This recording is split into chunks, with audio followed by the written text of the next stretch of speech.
ฝนตก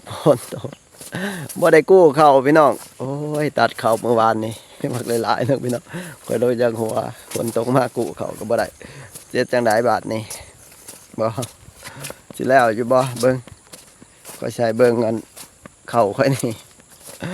โอ้จะได้เด้พี่น้องเอ้ย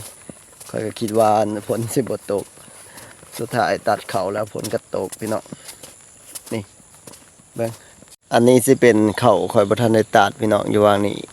มี2ไฮใหญ่อยู่วางนี้ก็ดีอยู่พุ่นแหละเมิดอันผลข้อยจังสิตัดอันนี้สิเป็นข้าวหวานนะพี่น้องหญ้าหลายแต่ว่าห่วงเขามันก็งามอยู่ดอกแต่ว่าหญ้ามันหลายโพดพี่น้องมาเบิ่งอันที่ข้อยตัดนี่ตัดมือวานนี่กับมือก่อนพี่น้องโอ้ยมือใดแลสิได้มัดมันบาดนี้กล้องค่อยเป็นอีสางแมบๆอยู่อ่ะพุ่นบักหลายๆนึงเด้อพี่น้องพุ่นฝนตกแต่เช้าหากะไข่แน่พี่น้องมีอีกไห้หนึ่งอยู่พุ่นผากทงค่อยไปพุ่นละอยู่นี่ก็สิมี2ไห้เหลี่ยมมันโอ้ยกล้องก็เป็นหยังพี่น้องเอ้ยคือแม่มับอยู่แต่เก่าคือว่าบ่เป็นอันนี้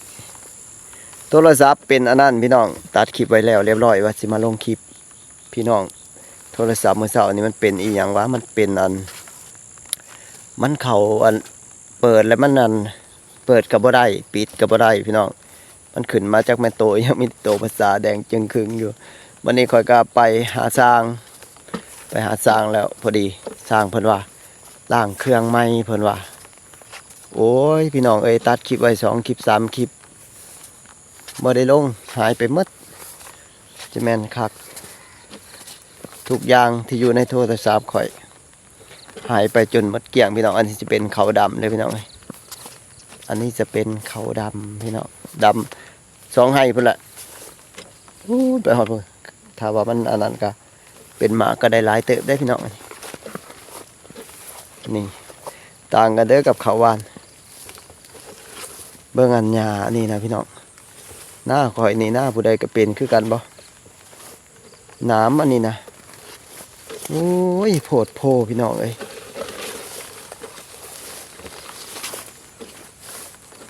น้ำอีหยังบ้านข่อยเอิ้นน้ำข่อยงู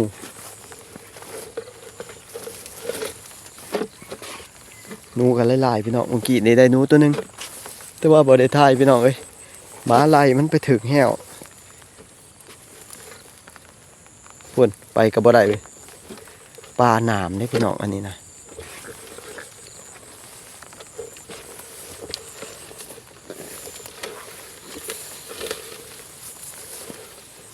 ปลาหนามเด้นี่เขาดำอันนี้พี่น้องมันก็งามคือเขาดำมันหัวมัน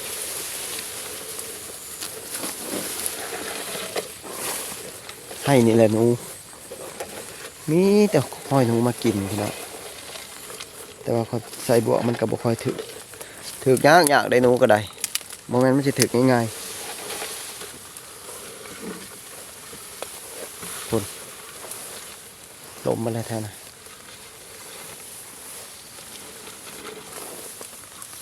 เขาอันนั้นเลยพี่น้องอันนี้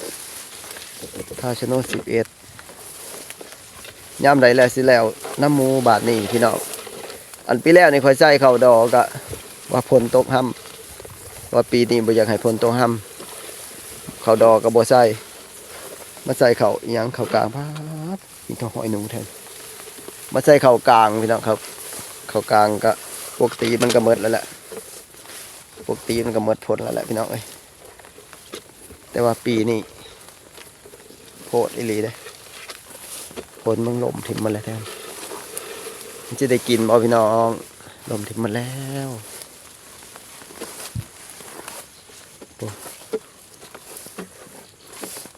นี่ค่อยตัดพูอู้ไปทับพูหลายเติบได้พี่น้องที่แรกว่าที่จ้างเขามามัดซอยผู้ดีฝนตกเส้นยังไดบาทนี่พูดแหละรอถาผลเศร้าพูดแหละพี่น้องเอ้ยจังสิได้เพราะว่าช่วงนี้มันมัดบ่ได้แล้วฝนกระตกพี่น้อง2ไห้เขาได้นี่ ก็ดีอยู่มันตกกะพ่นอ้อยข่อยเพราะสิได้มันซุ่มซื่นขึ้นแน่พี่น้องเอ้ยว่าหันมันก็แห้งมันก็เริ่มอย่างเฮียมันแห้งแห้งแต่ว่าฝนตกนี่ก็ดีอยู่อย่างหนึ่งแต่บ่ดีอย่างหนึ่งที่แรกข่อยก็ว่าสิบ่เผาตัดพอดีจังใดแหละพี่น้องคิดว่ามันสิบ่ตกโอ้ยมันข่อยบ่เผาตัดก็คงดีพี่น้องเอ้ยล่มถิ่มหมดแล้วแท้นี่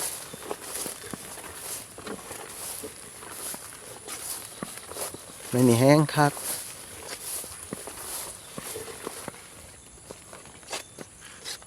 ถ้าพูดสิเป็นสวนอ้อยก็ได้พี่น้องตั้งแต่พูน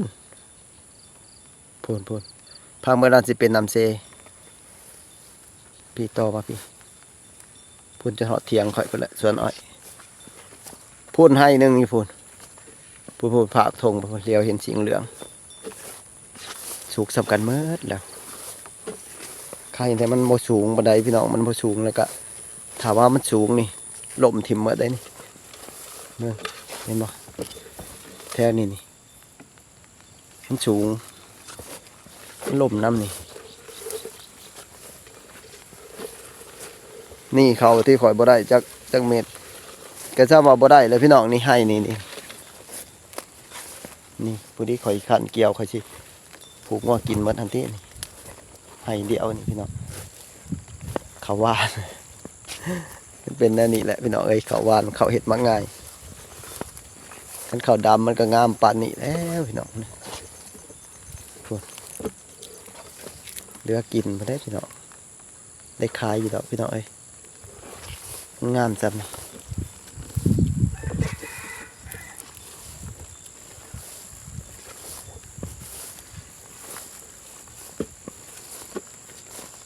คือสิอยากเมิดผลแล้วบ่จักดอกคือเห็นตะเวน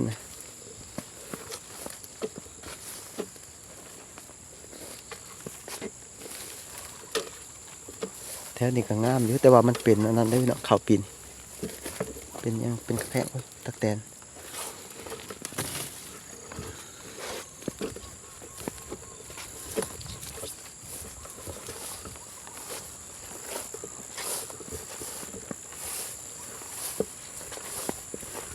มันเป็นอันนั้นนะพี่น้องมันแข็งลงมันกะอันมันแม่งนะพี่น้องคันแม่นว่าฝนบ่ตกนี่ก็3 มื้อพี่น้อง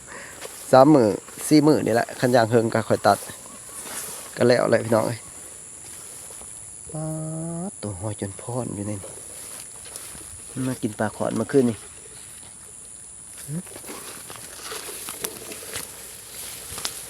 ยังมีน้ำอยู่ใส่ตุ่มกบนี่ถึกเดี๋ยวนี้เขาบ่ได้เอาตุ่มกบมาใส่ปลาเค็งหน่อยก็ได้มาหลายเติบอยู่แต่ว่าบ่ได้เอามาใส่พี่น้องถือดีอยู่บ่จักบ่เคยใส่จักเทื่อได้ปลาเค็งนี่พี่น้องสุดซ้ำนี่แหละอันนั้นก็สิเป็นไห่หนึ่งไห่ใหญ่เติบ บ่แม่นไห่น้อยเด้อพี่น้องเด้อไห่ใหญ่เติบบ่ได้กู้ง่ายแล้วพี่น้องเอ้ยบ้านนี้ป๊าดน้อยนะพี่น้องโอ้ยจนพอนอยู่แคมป์เถียงข่อยนี่มันก็มาเลยมีเถียงไกลๆมันก็บ่ย่านคนนะพี่น้อง